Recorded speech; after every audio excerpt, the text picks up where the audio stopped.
Hermanos, les damos la bienvenida. Hoy estamos ya en nuestro tercer estudio. Hoy tenemos un repaso de lo que es la redención.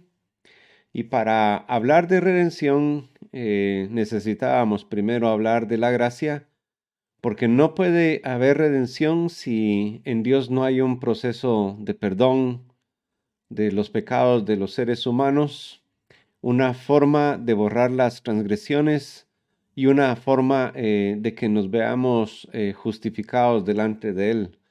Por eso es que el tema de la gracia es un tema que corona todo lo que tiene que ver con la justicia de Dios dada a los hombres.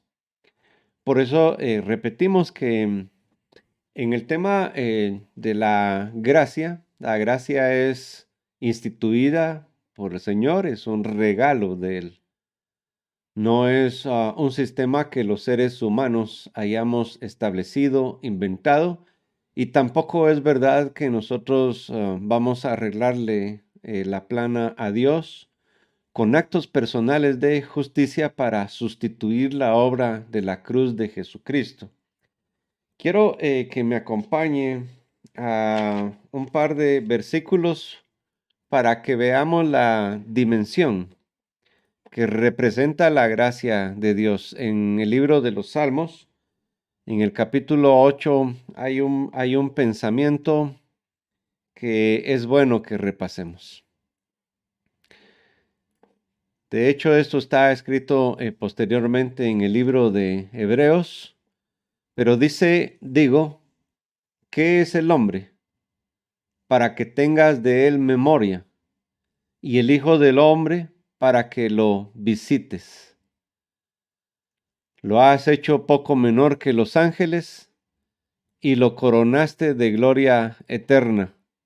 Le hiciste señorear sobre las obras de tus manos, todo lo pusiste debajo de sus pies. Entonces, el pensamiento está muy claro. ¿Quién es el hombre? Es decir, ¿quién es el hombre? ¿Qué méritos ha hecho el hombre para que tengas memoria de él? Sobre todo porque ya leímos que a través de un hombre, es decir, Adán, entró el pecado al mundo. ¿Cómo falló Adán? Pues falló al haber escuchado de su compañera Eva que tomaran de el fruto prohibido.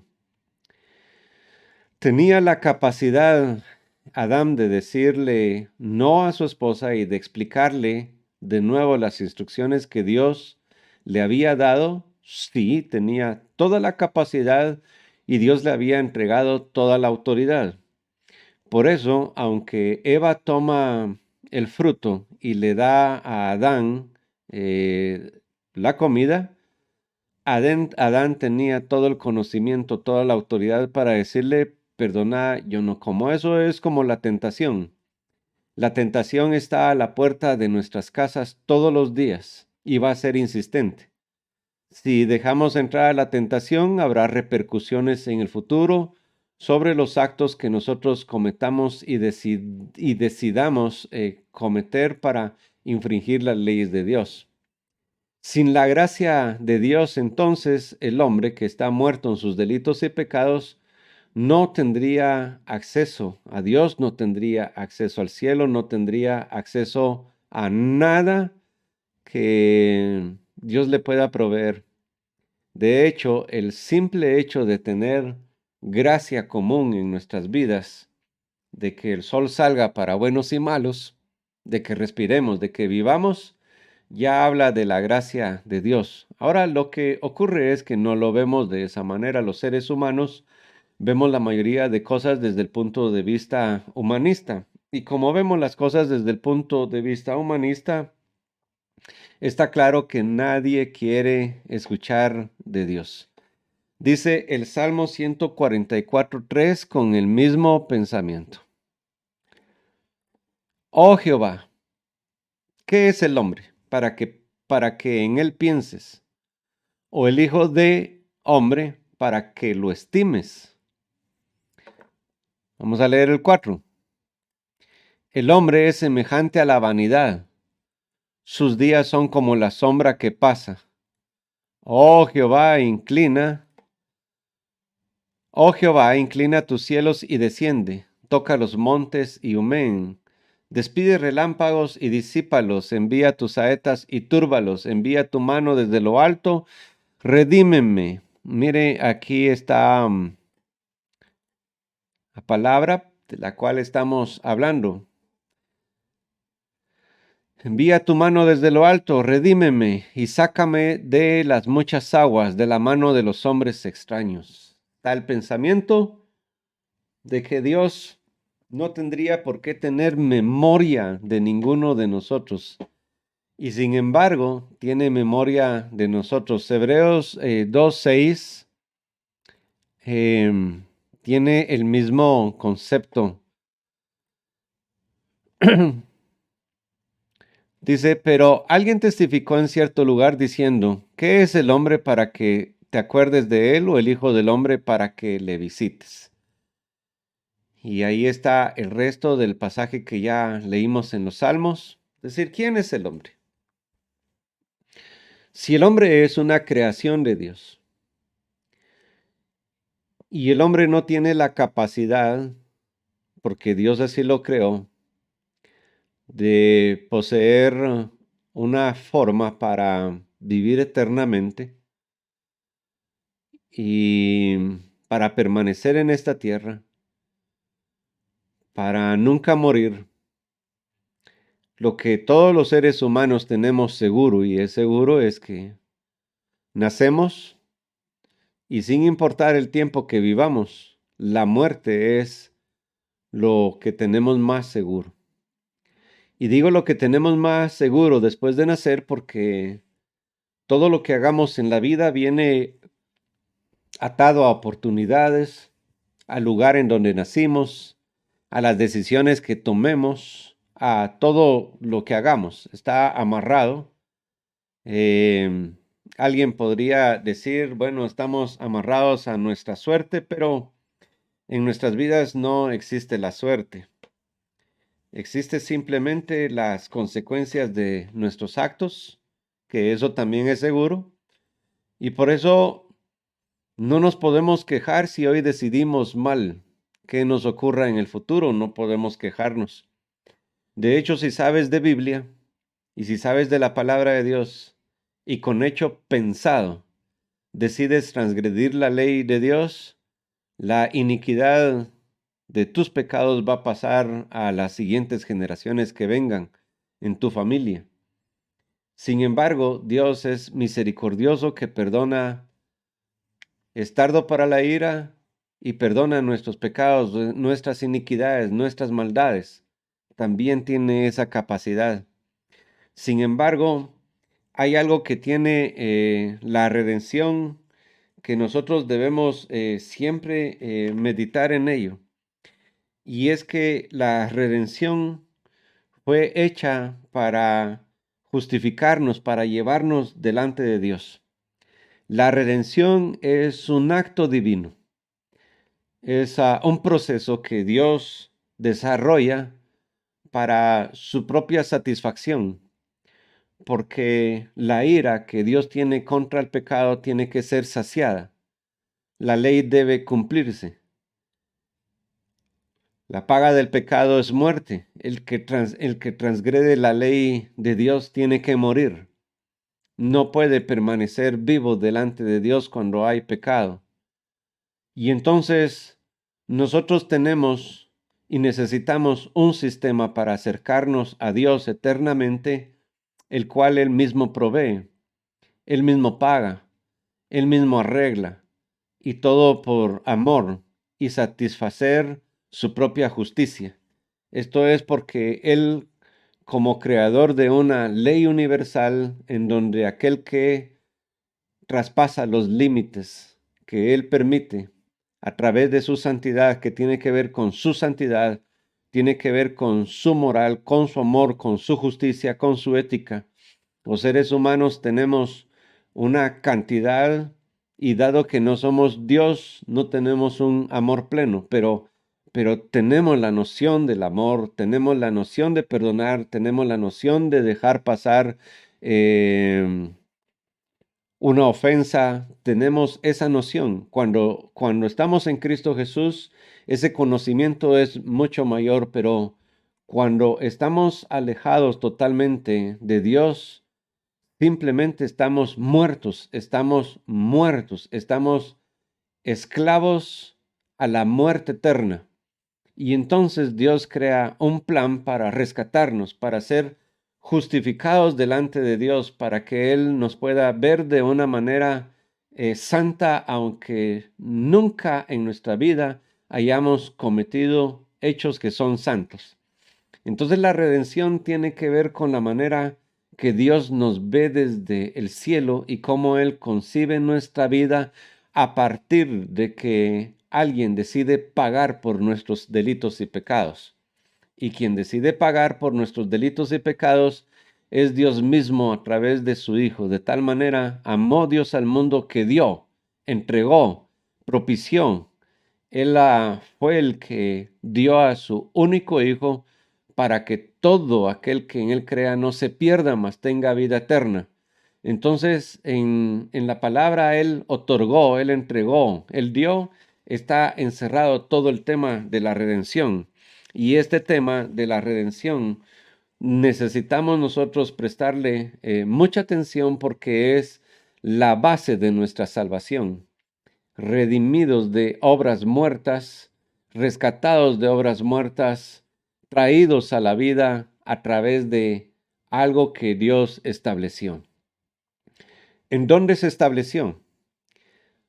Se planificó en el cielo, definitivamente, porque Jesucristo vino a esta tierra, se hizo carne.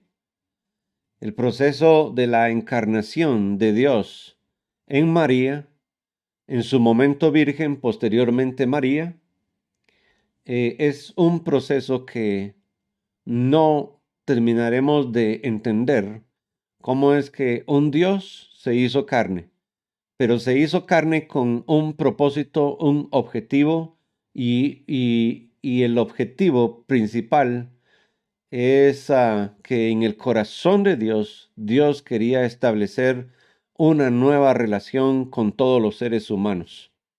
Los seres humanos que estábamos perdidos en nuestros delitos, en nuestros pecados, en la inmoralidad, en todo lo que cometemos todos los días, nos separa o nos separaba del amor de Dios, de estar en su presencia y gozar los beneficios que otorga la redención. Entonces es Dios desde los cielos, me imagino yo en una charla entre Jesucristo, el Espíritu Santo, porque la obra del Espíritu Santo redentora para levantar a Jesús de los muertos es muy importante y es muy importante en nuestros días para redarguirnos de nuestros pecados, para confrontar nuestras vidas. Establecen los tiempos, establecen la forma y está claro que había que pagar un precio. El precio que había que pagar se tenía que hacer para toda la humanidad, no solo para algunos, sino para todos los que empezaran a nacer a partir de que Jesucristo muriera en la cruz del Calvario, antes, del nacimiento y antes de la muerte de Cristo Jesús, existía un sistema que Dios mismo creó. Él entregó la ley a Moisés, pero la ley fue entregada para que el pueblo de Dios conociera cuáles eran las leyes y el marco legal por el cual Dios podía condenar a los hombres. Leímos anteriormente que antes de que la ley existiera, no había cómo imputar el pecado porque no había conocimiento, no había marco de ley. Desde que Dios le presenta a los seres humanos un marco de ley, de lo que es su moral, de lo que es su justicia, de lo que es su amor, entonces el hombre conoce que hay una ley que si es transgredida, nos lleva a la muerte. Por lo tanto, ese marco legal es suficiente para Dios para justificar la ira que hay en contra del pecado y la transgresión, iniquidad, maldad y pecado que hay en el corazón de los seres humanos. Entonces, a través de un pago, Dios establece redimirnos, quitarnos, traernos de la muerte a la vida, de la esclavitud del pecado a la vida espiritual, a la vida en Cristo Jesús. Y esos fundamentos específicos que tienen que ver con que nosotros éramos esclavos del pecado, Dios quiere que a través de su Hijo Jesucristo nosotros tengamos vida y vida en abundancia. Vamos a leer Marcos 10:45 y vamos a ir entrando en materia. Yo deseo que usted tenga cómo anotar y vaya estudiando su palabra más profundidad. Recuerde para empezar que esto es un repaso y por lo tanto siendo un repaso hay cosas que no profundizamos. Entonces dice la palabra de Dios. Recuerde que en el cielo se estableció el plan, se estableció la forma. Cuando Moisés empieza a caminar con el pueblo de Israel en el desierto, Dios empieza a enviar señales de lo que Él quiere hacer posteriormente en un sacrificio vivo de su Hijo Jesucristo. Mientras la ley es aplicada por Moisés a los israelitas, ellos practican el sacrificio una y otra vez por cientos de años, sin entender que ese era un ejemplo de lo que Él iba a hacer por toda la humanidad. Entregar un cordero pascual que iba a quitar el pecado del mundo. A través de Moisés, lo único que los israelitas podían hacer era justificar anualmente que sus pecados fueran cubiertos, pero no eran quitados. Debían trabajar todo el año para cumplir la ley. Y cumplir la ley no solo era un oficio que era imposible de cumplirlo, sino que además no saciaba la justicia de Dios. Por lo tanto, eso que era un ejemplo de lo que debía venir, un día Dios iba a establecer un mejor sistema que la antigua ley de Moisés. Ahora dice, porque el Hijo del Hombre no vino para ser servido, sino para servir. Y aquí, en esta parte, me gustaría a mí que usted la subraye,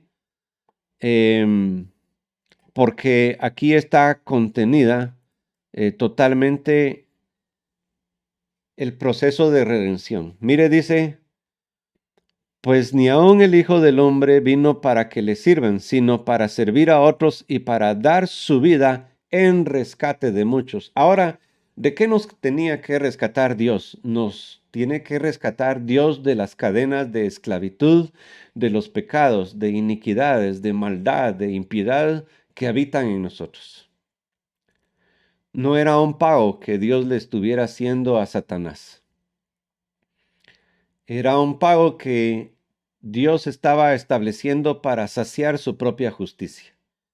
Ahora yo sé que cuando dice en rescate de muchos, este pasaje de rescate de muchos sirve para que algunos dictaminen a través de la doctrina de la redención que Dios envió a su Hijo para morir ya por los que estaban predestinados.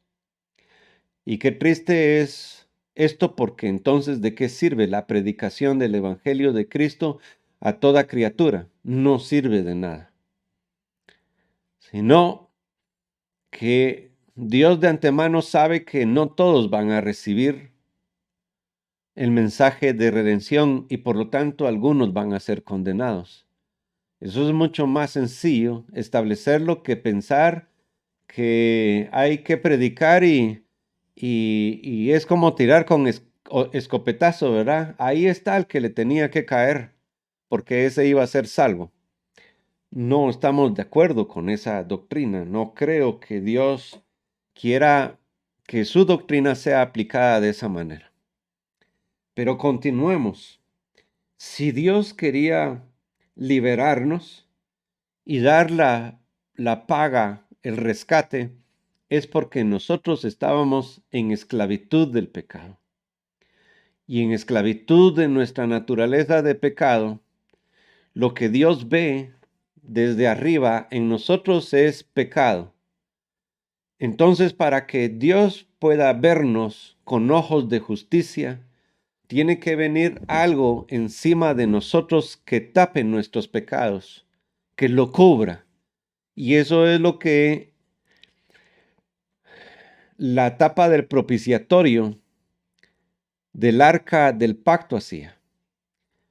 Usted recuerda que cuando estudiamos el arca del pacto, hablamos de la tapa del propiciatorio. Adentro estaba contenida la ley de Dios. Y esa ley de Dios es la que condena al mundo, es la base legal para condenarnos. Pero la base del propiciatorio es el trono de la gracia de Dios, en donde dos querubines cubrían la gloria de Dios. Y el sacerdote anualmente, para cubrir los pecados del pueblo, debía derramar sangre alrededor de la tapa del propiciatorio. Y a través de eso se saciaba la necesidad de Dios de juzgar a los hombres por sus pecados. Entonces, había que establecer un pacto mejor. Un pacto que iba a ser uno y que iba a ser para siempre. Entonces ese pacto de redención que Dios establece para nosotros, que es un pacto mejor, es el que Jesucristo vino a ejecutar a fin de que nuestras vidas en Él sean justificadas. Es decir, que quien nos hace justos es Cristo Jesús, no nuestros actos de justicia. Por eso es que es un error común de nosotros los hombres que cuando pecamos empezamos a ver si llevamos ofrendas a la iglesia, a ver si vamos a hacer limpieza, a ver si hacemos alguna obra para poder comprar salvación, para poder comprar justicia de Dios. Pero nada de eso es útil para la justicia de Dios. Lo único que es útil para la justicia de Dios es nuestra fe en la sangre derramada por Jesucristo en la cruz del Calvario, que quita todo el pecado del mundo. Yo espero que me vaya siguiendo en esta, que creo yo que es una de las lecciones más importantes a las que les debemos prestar atención. Usted podría obviar muchas cosas de la palabra de Dios, pero lo que debe tener claro es su proceso de justificación delante de Dios. De ahí, si quiere, aprende muchísimas cosas más que son buenas, pero si no tenemos claro cómo es el proceso de redención de la cruz del Calvario, le va a ser muy difícil entender la justicia de Dios y cómo Dios ve aún las cosas que a los seres humanos nos parecen injustas en estos días. Vamos a ir a Tito 2:14.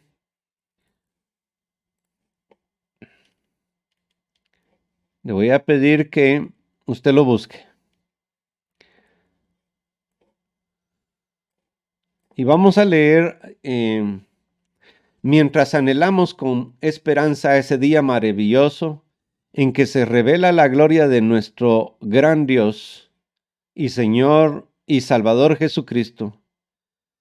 Él dio su vida para liberarnos de toda clase de pecado. Y aquí está una vez más el concepto de liberación.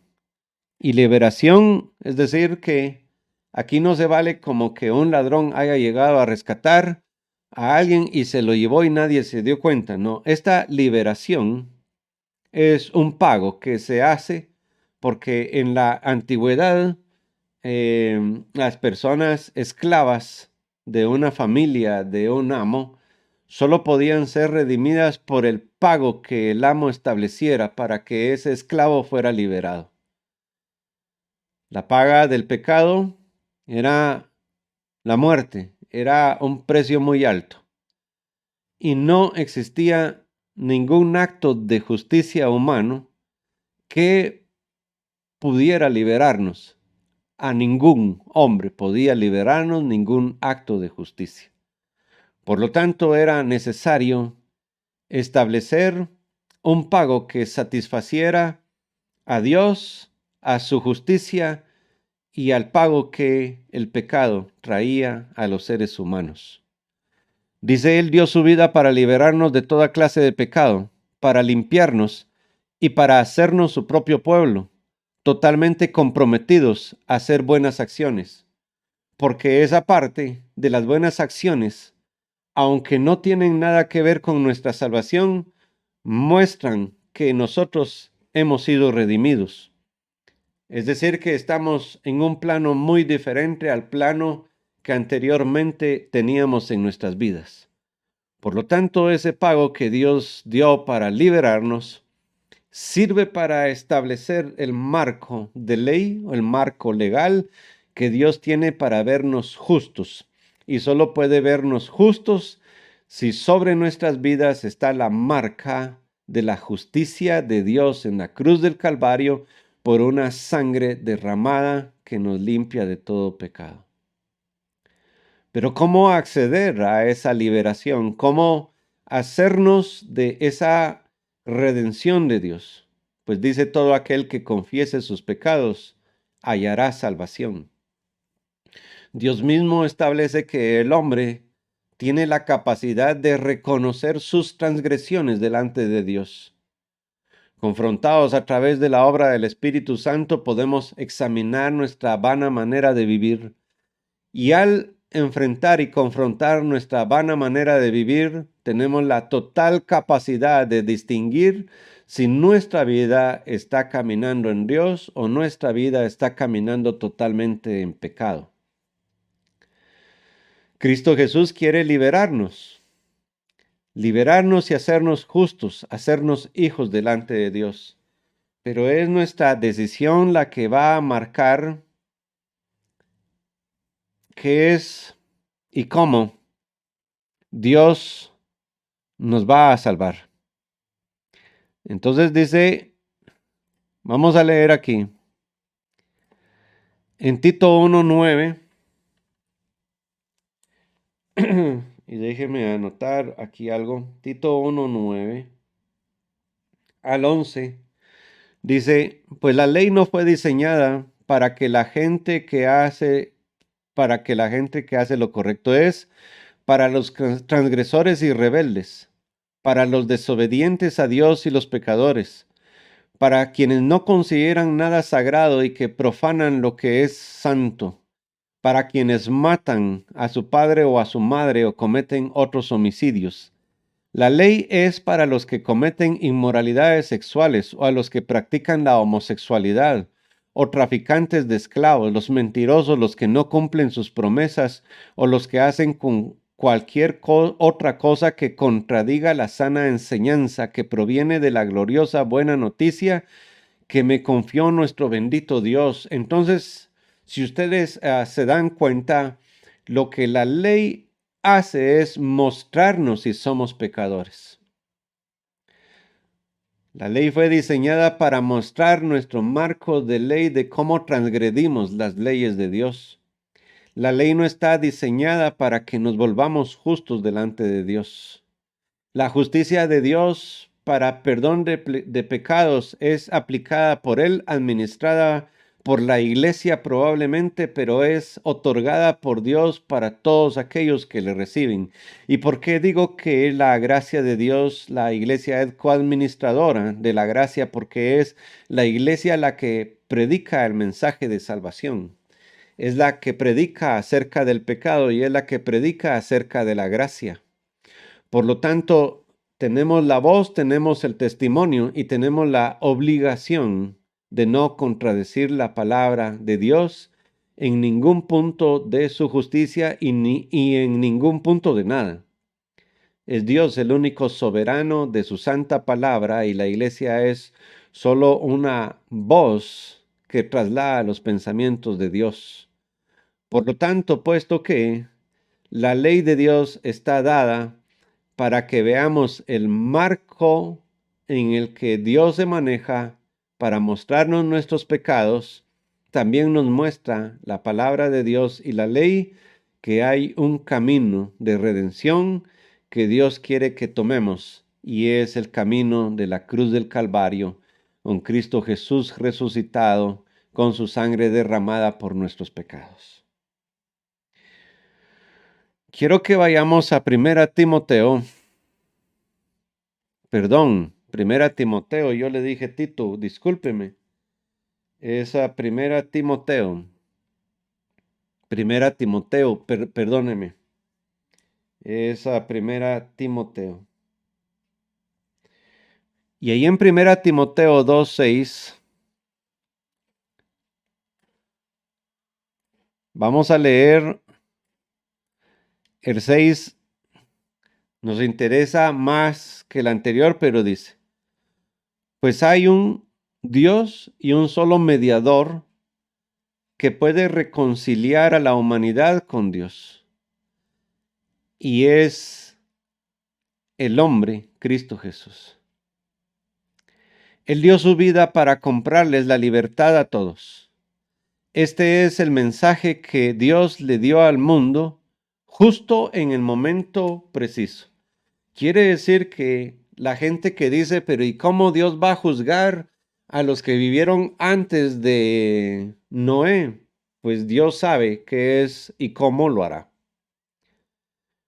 Pero nosotros que vivimos en este tiempo tenemos un marco de ley en el que debemos movernos y tenemos un libertador que nos liberta de nuestra esclavitud pecaminosa.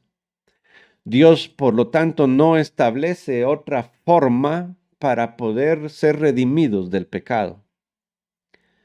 Es la forma que Dios eligió. No es la forma que la iglesia elige, es la forma que Dios ha elegido, que nosotros seamos redimidos de la maldición de la ley. Por lo tanto, nosotros, dice la palabra de Dios en 1 Corintios 6:20, y lo voy a invitar a que vaya conmigo a 1 Corintios 6:20 y que lea. Porque Dios los compró a un alto precio. Por lo tanto, honren a Dios con su cuerpo. Y entonces cuando Dios establece que el precio fue muy alto, también nos pide que lo honremos con nuestro cuerpo, porque usted sabe que nuestro cuerpo es el templo actual de donde Dios mora, el templo del Espíritu Santo de Dios. Por lo tanto, el no honrar, no respetar nuestro propio cuerpo y usarlo para obras de injusticia, lo único que habla es de no entender el proceso de la cruz del Calvario. Cuando Cristo Jesús fue crucificado, Él muestra que fue atada su vida de pecado en la cruz del Calvario cuando le clavaron sus manos, porque con las manos nosotros cometemos homicidios, cometemos hurtos, cometemos obras de maldad. Con nuestros pies caminamos hacia el pecado. Por eso es que su cuerpo fue molido a causa de nuestros pecados, y en la cruz del Calvario Él fue atado para atar todos los pecados de toda la humanidad. Esa es la figura que representan los clavos en la cruz del Calvario. Estimado amigo,